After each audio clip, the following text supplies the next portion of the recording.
Səyad müəllim, demişsiniz ki, maşınım yoxdur. Aha, Maşın almağa pulum da olmayıb. aha. Hələ də Milli Məclisə avtobusla gedib gəlirsiniz. Baş konsul, nazir statuslu vəzifə, deputat. Axı eyni vəzifədə çalışanların, yəni sizin həmkarların çoxunun bir neçə maşını var, hətta villalar var. Bəs onlar necə alıbdır? Mən axı onların əvəzindən söz deyə bilmərəm. Onlar özləri bu suala cavab verə bilərlər.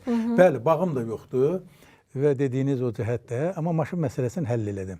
O sözdən sonra qohum, qonşu filan nəsə kömək elədilər. Bir dənə Çanqan da nədir belə bir Çin istehsalı maşın aldım.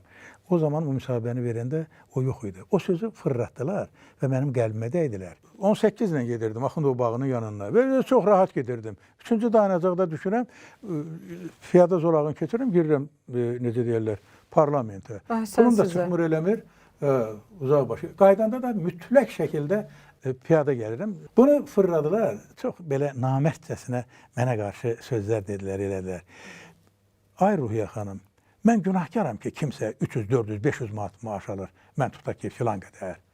Zəhmət çəkib oxuyaydın, ali təhsil alaydın, fərqlənəydin, işlədiyin idarədə, müəssisədə yeni ideyalarla çıxış eləydin. Çox düzgün. Bir də cəmiyyətdə hamı dövlətli deyil ki. Sən görürsən ki, sənə kişi kimi deyirəm ki, maşınım yoxdur.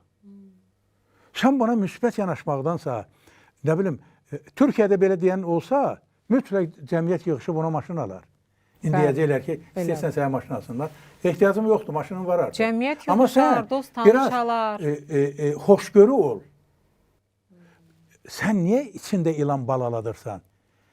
Bir xoş hisslərlə yaşa. Mən millət vəkiliyəm. Mənim maşınım da olmalıdır, bağım da olmalıdır, yoxumdur.